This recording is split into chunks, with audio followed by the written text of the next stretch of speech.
Happy Wednesday, and welcome back to the Lorden Arts channel. I'm John Lorden. Thank you so much for spending some time with us here today. I had a caring brain scratcher reach out to me about something that I hadn't really heard of before, but based on some quick little research, looks like it's kind of been a trend discussed over the past few years, and that is in case I go missing folders. Essentially what this is a collection of information meant to be kept in your house, and it's really to help people in case you go missing. Who you've been in contact with, your fingerprints, tattoos, photos, all that kind of stuff collected up in one place. And this brain scratcher was asking just, is this something to be considered? What are your thoughts on this? So I just wanted to take a moment, and they sent me a couple of links. We're going to look at these links together and talk about the realities of something like this. In fact, I believe I have this already, but I haven't thought about it as an item specifically for if I go missing. We'll talk about all the different aspects as we continue here, but let's go ahead and jump over to an article at the New York Post. This one posted just January 26, 2022. True crime fanatics in case I go missing folder sparks worries on TikTok. So basically we have someone that has showed their folder. Once again, it is a physical folder in this case. They've added all kinds of information, dental records, their passport, you could see, is laying literally on top of the folder. Names of places that they frequent, phone and laptop serial numbers, clear recent face photos, which that word actually brings up a bit of a challenge, recent. In missing persons cases, we run into so many situations where the photos are not accurate for what the person looked like at the time that they go missing. Unfortunately, I think there's also a bit of a downside in terms of trying to keep some physical copy of that happening somewhere. You need some mechanism to be reminding you, hey, it's time to update that photo. You know, maybe it's something as simple as setting up a calendar reminder once a year, or maybe more than that, saying, you know, it's time for another new photo. It's time for another new photo. But you have to keep in mind, they're also looking to collect social media passwords and login information, account numbers. All that stuff also has a little bit of a churn to it and is going to constantly be evolving and changing a little bit as well. So just the physical file folder aspect of this, I don't know. Like for some of this information, I think it works great. For other parts of this information, I don't think it works very well. I do think there's a little space in here somewhere for some type of software component to be helpful in managing some of this stuff, but you're essentially putting together a here comes steal my identity kit. So you don't want to put that somewhere electronic in most cases, because people are going to it'll be a potential target. And even if you like started a company where, hey, we're going to store this type of information, how many companies are we hearing about that are running into data breaches? And, you know, when we get those data breaches, we hear that our personal information is being exposed. So it's a tricky proposition. And there's other considerations we'll get to, but one fastidious true crime obsessed TikToker has neatly filed away in her now controversial In Case I Go Missing dossier. She has a medical section with all of her doctors and therapists info, her medication history. There's a section for photos of all her tattoos, scars, pictures of her with different hairstyles and hair colors. And then we get to something I'm having a few issues with this conversation. And this is the first one. You know, we're a couple of paragraphs in, we're hearing about this TikTok video. Sounds kind of like a cool idea that some people might want to consider getting some type of folder like this together. And now there's an advertising pitch. Savor, the creators of the $44.95 In Case I Go Missing binder, more officially coined the Folio Document Organizer. So I just want to be clear. Sabre, at least in terms of how they're selling this product, they're not calling it an In Case I Go Missing binder. And from what I understand, right down here, it says that it's essentially a book that they're selling, and it's got 10 expandable and resealable built-in envelopes. So I just want to be, and I don't know if I should be clear, because there's other aspects of this article that I'm reading that make it sound like Sabre, the CEO, seemed to have the information about the content creator that made this and told the New York Post who that content creator was. Her name is Kari Ogg. And what I'm wondering about all this is, like, did they reach out? Is this some type of influencer deal? Hey, we want to sell some more of our binders. You know, like, what if you used it in this way? I think it went viral, 7.6 million views at this point. And the thing is, this is not a new idea. Like a really quick search, you can see people have been talking about this for years already. As a matter of fact, there's kind of a free item that's out there. We'll get to that as well. So just part of the problem I'm having here, guys, first of all, is I feel like there might be some marketing thing that has happened here. And now we have the New York Post writing about it. Now we have me talking about it. Honestly, I thought about not even showing this article to you guys, because I'm like, I don't want to push this thing. Let me just get that out of the way first. I do have something like this. I do keep all of my records in a physical location. And you could do that with something as simple as a manila envelope. And as a matter of fact, I was talking to Christy about this, and I'm like, Christy, I believe that the only time in my life I bought manila envelopes was like in 1998, and I bought like a pack of 100 of them, and I haven't had to buy them again since. Like they last forever. Even if you use them a lot and access them a lot, the little tabs break off, stuff like that. You could always grab another one, because your pack of 100 is never going to disappear, trust me. But I did a quick check on Amazon. You can buy them in smaller amounts. You could buy a pack of 20 for like $7. And effectively, based on what I'm seeing and the description here, all this is they've taken 10 envelopes and they've stuffed them into a book. This is something that you could really do for less than $10, a little quick trip to Staples. You could probably do it for more like $5. So I'm not worried about, selling more folio document organizers by Sabre. But what I am worried about is that it's using fear to market something. And I'm not saying that Sabre necessarily did this. I don't know if there was any type of back deal or anything like that. I just mean as a content creator, we've now taken something. Is true crime popular nowadays? Yes, of course. We all know that. Now we're kind of showing this idea, hey, in case I go missing, here's this thing. And first of all, is it an original idea? I've already touched on that. It's been around for years. As a matter of fact, the Crime Junkie podcast has put out a PDF document. And from what I can see, thankfully, they did that for free, which we've got no strings attached here. It's got some excellent questionnaires, suffers a little bit of the same trouble in terms of this is something you need to update. You're going to need to come back to this document. You're going to have to fill this stuff out time and time again with any changes. So you still got that mechanism of you have to set up some type of reminder for yourself to nudge yourself. Hey, I changed my doctors. I changed my dentist. All that kind of stuff needs to be, especially if you're going to use it really with that in mind, which I'm going to ask some really big questions about. Should we even be cataloging this information with the thought that we're going to become a missing person? Actually, let's talk about that now. No, I don't think so. I do not think this is, look, would it be nice to bump into something like this for an investigator if they're working a missing persons investigation? I'm sure it would be.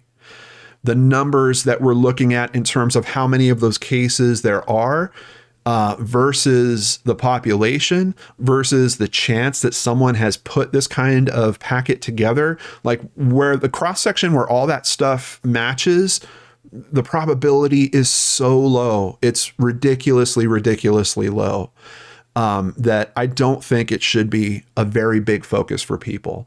when I was asking Christy about this as well, she was also saying, because I told her, I'm like, Christy, I think I have this already, but I don't think about it in terms of becoming a missing person. What I think about it as is, I'm in a marriage. What if something happened to me? How is my wife going to be able to access information or do certain things? And, there's a packet. We've put it together. Like it's, Christy was like, John, I got the same thing. I got it. It's a folder. We put all our important things in it. So I think there's an aspect to that where people that just are organizing their lives in certain ways, you've probably already got something like this. There's another aspect in terms of missing persons cases. And I don't know if just my view is kind of because of the types of cases I look into, because I kind of do some of the ones that aren't covered so often. Many of the cases I look into, we're talking about people that have lifestyles that they're probably not going to spend a lot of time putting a packet like this together and then updating it. We're talking people that have some really hard things going on in their lives, some troubling aspects sometimes. We've got a lot of people that are dealing with drug addiction. We've got some people that might be involved in sex work. We've got a lot of young people. We've got children. I mean, are they going to really organize something like this and keep it updated? I don't think so. So I'm really struggling with this whole thought of like, there's a marketability angle here. No, we're trying to help missing persons investigations. I'm not seeing it that way. I don't think it's that helpful necessarily. And why? Well, let's actually look at some information. So starting here at NamUs, we can see that over 600,000 individuals go missing in the United States every year.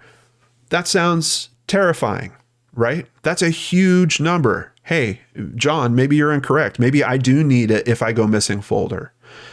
Fortunately, many missing children and adults are quickly found alive and well.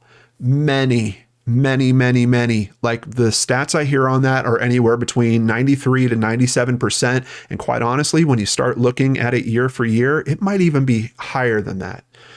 However, tens of thousands of individuals remain missing for more than 1 year. I'm not sure that it's tens of thousands, unless you're kind of compounding them year over year. I think, we'll see. I've got FBI information we're going to look at here as well.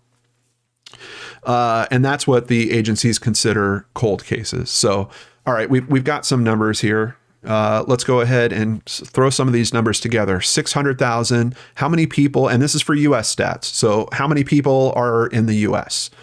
According to this source, it's saying World Bank, and this is as of 2020. So it's actually higher now. The stats I'm seeing now are more like 332, but we're going to go with this number, 329.5 million. Okay, so just using some crude math skills, we take that number of missing persons cases. I'm including all of them at this point, 600,000 per year, right? We take the population, 329,500,000. We divide the 600,000 into that, multiply that by 100 to convert it to a percentage, and we get 0. Let me just stop there for a moment and tell you guys, according to this data that I'm finding, and if my math holds up, and if it doesn't, let me know about it in the comments down below, there is literally a 0% chance that you're going to go missing. Now, in truth, we got more number past the decimal point. 0.182%. What does that equate to? About 1 in 549 people. That sounds pretty serious. 1 in 549, like that's a number we can imagine. If you go to a concert at, like a smaller venue, like a 5,000 person venue or something like that, okay, 10 people in that's a pretty substantial number. But keep in mind, that's the number of total people that go missing, and many of those cases effectively, I've heard it phrased like this before, effectively solve themselves. Doesn't even take very much involvement with law enforcement to get those cases wrapped up and concluded. So that's the first set of numbers. You can see I've got another set. What is that about? Let's take a look at the FBI data. This is straight from them, from NCIC. and it's saying that they've released their 2019 missing person and unidentified person statistics. During 2019, law enforcement agencies across the country entered more than 609,000 missing person records. Sounds right. Lines up a bit with what we're hearing over at NamUs. But during that same period, reporting agencies canceled more than 607,000 of those records. So what does that leave? That leaves 2,000 active cases that we get concerned about, that they run for a longer period of time. Something has probably happened in those cases. Keep in mind, some of these are also situations where people want to leave for some reason without letting others know. They want to reset their life or something like that. But, we can't assume that these are all some type of tragic outcome. But that leaves us with 2,000. And that data actually lines up with an interview I saw that Todd Matthews did. He was talking about data that he was seeing at NamUs as well. I believe that was for the year 2012. And his conclusion was pretty much the same thing, that he was seeing about 2,000 new cases that were coming into NamUs year over year. So what does that do with the numbers? We take that 2019 NCIC data, and admittedly, NCIC might not have all the missing persons cases, but that's why I did the extra step of looking at what NamUs says. Todd says it's about that. It's about 2,000 cases per year. We take those 2,000 cases, we divide them into the total population, we multiply that by 100 to get our percentage, and we are now at 0.0006%. That equates to about one person in every 165,000. And that will be what I consider a more serious. I mean, look, any missing persons case is serious, but those are the cases that run on longer, that don't wrap themselves up as easily as the vast majority do. So with those numbers, it's got me really questioning the effectiveness of some kind of kit like this, because you would have to convince a significant amount of the population, like a lot of people, to take this up, to buy that folder, or to download the free packet from Crime Junkies, fill all that out. And then you have that cross section of where does that meet up with an actual occurrence, with someone that actually goes missing. The probability of that is just, it's almost, I don't know, I'm looking at it as practically non-existent. Like, it's just that those two things lining up, it's so far off. I don't think it is really, and for to kind of worry people in a certain way, I think there's a responsibility that some of us have as true crime creators that others don't necessarily pay a lot of attention to.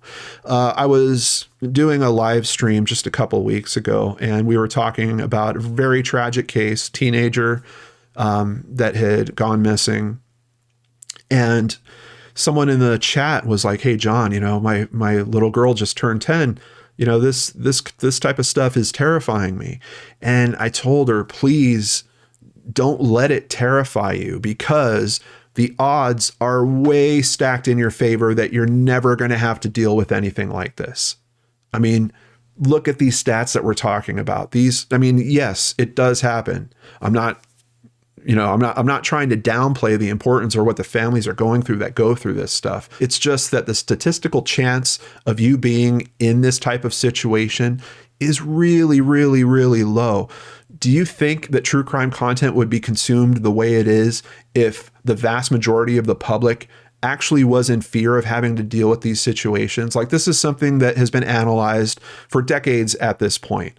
There's an aspect to people looking at true crime content and feeling safe, because at the end of the 1 hour episode or whatever it is, they effectively get off the ride. They know that they're back with their feet on the ground and they're not having to deal with what they just saw in that content. So as a content creator, for me, it's much more important to be trying to help those cases, acknowledging, yes, maybe the type of situations we're looking at, they are extremely slim, where other creators might be like, hey, you want to make sure you don't wind up in this same situation? Be sure to buy this portfolio and fill it out, or take whatever steps and, subscribe to my podcast, whatever all that stuff is. I think that we just have a responsibility to be very clear with the public about statistical information like this. Quite honestly, I've never seen someone just do, this is just a real simple analysis based off information that, we can kind of lean on a little bit. The population, yeah, I think we know what that is. The missing populations, we're talking NCIC and NamUs data has been considered in both of that. It really does boil down to about 2,000 instances for the entire country per year. So that's just where I wanted to kind of bring this conversation.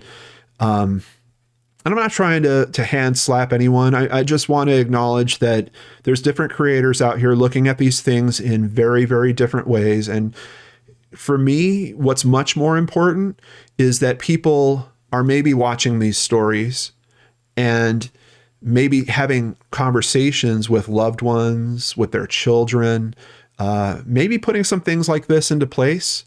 Maybe getting that extra little cell phone app that lets you know where your loved one is, something like Life 360 or one of those. There's free apps. And why wouldn't your loved one want to? Hey, yeah, sure. So you can tell when I'm coming home from the supermarket. You guys should see how much I track my wife in terms of, where is she? Is she coming home soon? Oh, she's on her way. I better stop playing Call of Duty or whatever I'm doing. There's apps, I think, and things like that. There's a different direction that you can take it. And for me, it would be much more about prevention. We don't want to let it get to the point where in the name of justice, there's a folder somewhere. What's that going to do for your wife or your husband that now has to deal with some type of big tragedy? How about we just don't get into those tragedies at all? And in terms of that type of prevention, it's the risk factors. It's looking into ourselves, into our relationships with our families, making sure that those are all strong and solid and people can have open and honest conversations about what they're personally dealing with or what others in their family might be dealing with, that you're aware of those potential risk factors. And if you're in a situation where you feel like things are really turning here, because how many times have we talked about cases where they told a friend, oh, if something happens to me, hey, you better look over at Chris or Paul or whatever. We hear that pretty frequently. So there's something, even for the people that are in these situations, there's something inside them that starts tingling and trying to let them know, hey, something here really isn't right. It's weird because they might be saying that comment and almost not thinking like it's super serious, but obviously we know the outcome of those stories and it is serious. So it's like they have this tangle, they have enough to tell someone about it, but they don't have quite enough to pull themselves out of that situation or to make it a bit safer or to open up some channels. I think when you start finding yourself making comments like that to other people, maybe that's the indicator of, and I wouldn't just make it a packet. I'd be like, okay, I gotta pull out of this relationship, this situation. And if you can't for some reason, I got to start opening up access for other people. Like let someone know my login information, let someone know who my doctors are. The same types of steps are, I think, good if you're in a particular situation where you think it's going to go that way. But trying to have this go viral, rattle the whole country to do this kind of thing, when you're talking about stats like this, I'm just not seeing it. But that's why I talk about this stuff with you guys. I want to know what you think about it.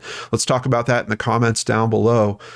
Am I completely off base here? Do you have some type of folder like this where you're keeping all your vital information? Or maybe you shouldn't be telling me about that online. There's that aspect to it too. I don't know, guys, but I hope that answers a little bit of what the brain scratcher that reached out was asking. And if you guys have some conversations like this, things you might want me to take a little look at, go to lordandarts.com, go down to that comment feature at the bottom of the page. Let me know about it. And maybe we'll be talking about your topic on the next episode. Take care, everyone. Have a great day. And we'll see you back here on Friday with a brand new mystery for you on the Lord and Arts channel.